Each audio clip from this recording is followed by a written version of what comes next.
Here we are, last episode of the Heartland Show in the month of November for 2024. Welcome back, and thanks for checking in with us. First and foremost, I want to say a happy Thanksgiving to all of you and your families. It's pretty easy to speak for myself and everybody else on the team, and say that we're thankful for you guys. We appreciate you guys checking in every week. It definitely doesn't go unnoticed, and we really appreciate bringing the content to you guys and you guys checking in on it. So, as far as this week's action here, as we bring you the last hunt of November, we're going to check in with longtime team member Brooks Kehoe. Brooks has been contributing to the Heartland Show for a long time, and I personally have known Brooks for a long time. He's been filming his hunts even longer than that. But Brooks was able to have a classic rut hunt here about a week and a half, couple weeks ago. The action is really good. I'm really looking forward to seeing it. I've just heard about it.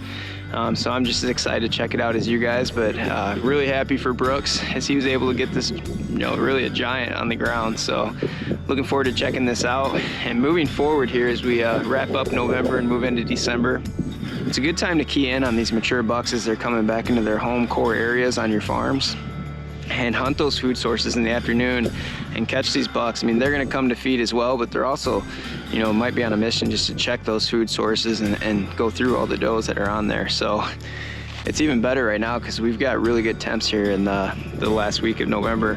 The high today is 25, and we've got lows in the teens. We're getting some freezing at night. And that's really gonna trigger a need to feed, I think, if you've got the right food sources. So, but anyway, like I said, happy Thanksgiving. And I hope you guys had a good day with family and friends. And thanks for checking back in with us this week.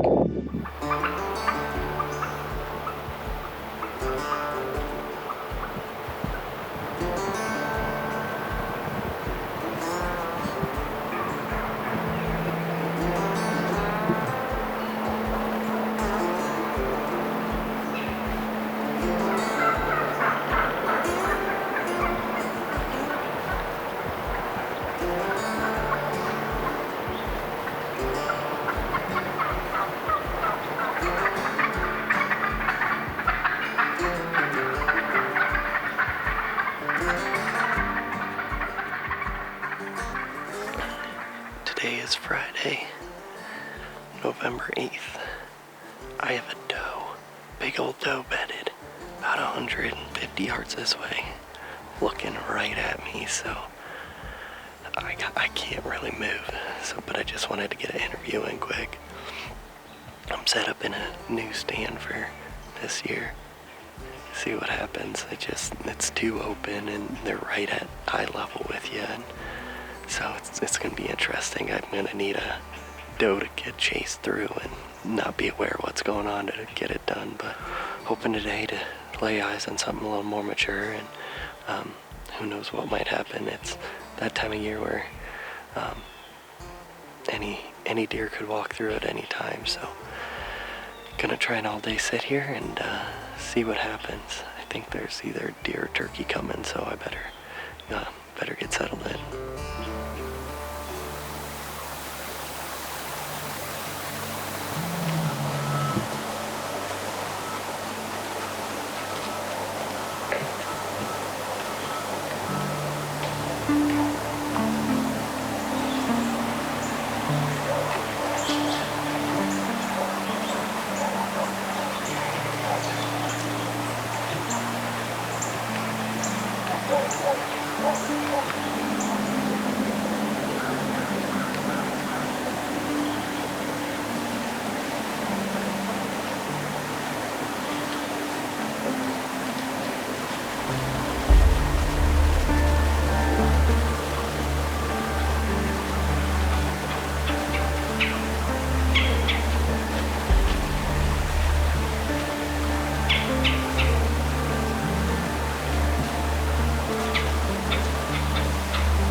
side of this bluff here, and the big buck I was in after, the dull brow 9, he came in, and there's another buck right here. They tried to run him off a little bit, and I thought he'd come right up, but he worked and stayed low in this brush, and then Dad's on the other side of the creek, so I thought they were going to cross the creek and go to him. She wheeled back around. He stayed, and they just stayed low. The closest he maybe got was 50 something, but stayed low and worked back the way they came from. I mean, it was so close.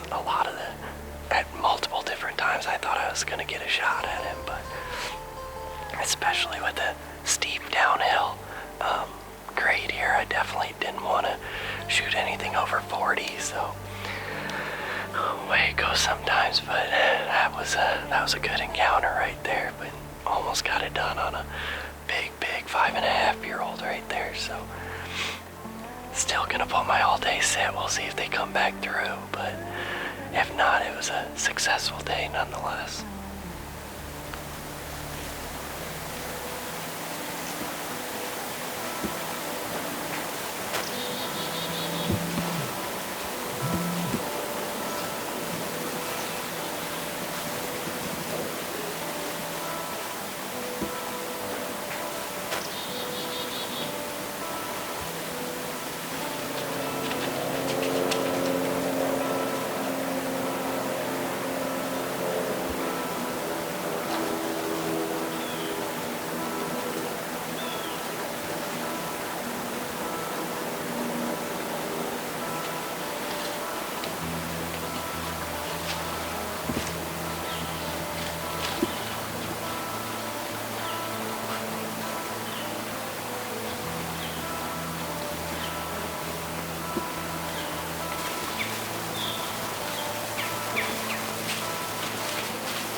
Things have gotten even crazier. I've just had deer all over around me all midday here, and I'm just cooking in the sun. I finally was able to get my stocking cap off. First time in like 2 hours I haven't had deer around me, but I had some does that were, one of them literally under the stand. I don't know how I didn't get picked or winded, and another one 30 yards away, so I couldn't video, couldn't move. And I see a big buck across the creek, and it's the big boy. And he is without a doe, and he worked across the creek, but instead of coming up here, he cut to the north and cut up in the timber on a separate ridge. So he's still moving. He's all by himself. So Dad's down in a redneck close to here. Ty's generally in the area. So who knows where he's going to bed down, what he's going to do midday. The rest of the afternoon, it's 1 o'clock. So I'm not sure what he'll end up doing, but hopefully I don't get busted here. Stay good. Hopefully he moves back through. And I think there's another deer coming. Holy smokes.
That's him, he's going back up the hill.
Go down.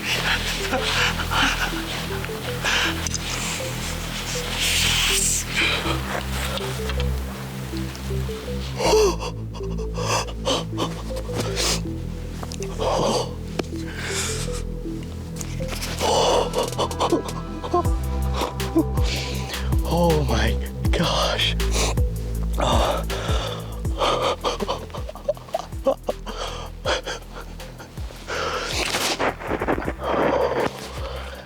That might be the most intense hunt of my life.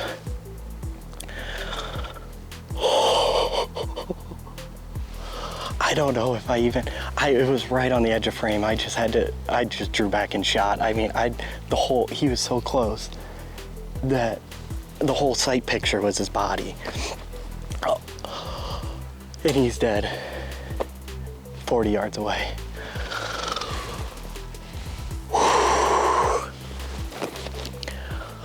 Oh my, I was so cockeyed. He was 4 yards away, below the stand. I have no clue how that happened. He has been all over today. He came in with the doe, he crossed the creek, came back over the hill, circled around, came back down. I don't even know what I got for footage. That was all cockeyed. But altogether, that was an incredible hunt.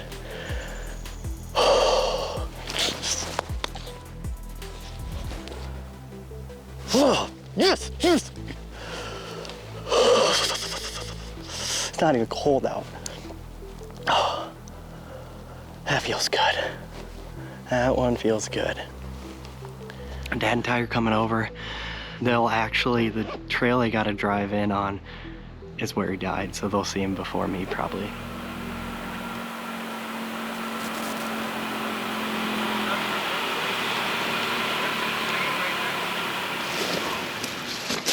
Yeah, he nailed this tree and then flipped backwards there.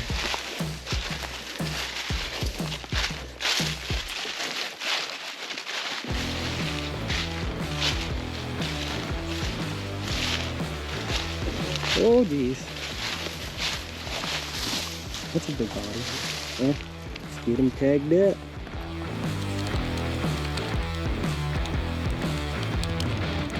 November 8th will go down as one of the best hunting days I've had in a long time. The morning was pretty slow, but at 11:15 this buck came chasing a doe through. They stayed at 50 to 60 yards for 6 or 7 minutes and I could never get a shot. Later around 1 o'clock he came back through without the doe, crossed the creek and came into my section.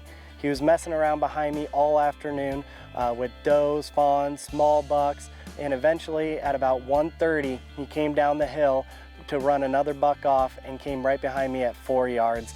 And thankfully I was able to get the camera moved over and get a shot on him. This buck we call the Tall Brown 9. We haven't seen him much. Dad had one encounter with him in early October and that was it. We only had nocturnal pictures, but the hot doe got him in the area, and then once he lost her, he was looking for the next one. I haven't shot a good bow buck on this farm ever, so it's pretty awesome to see all the hard work pay off.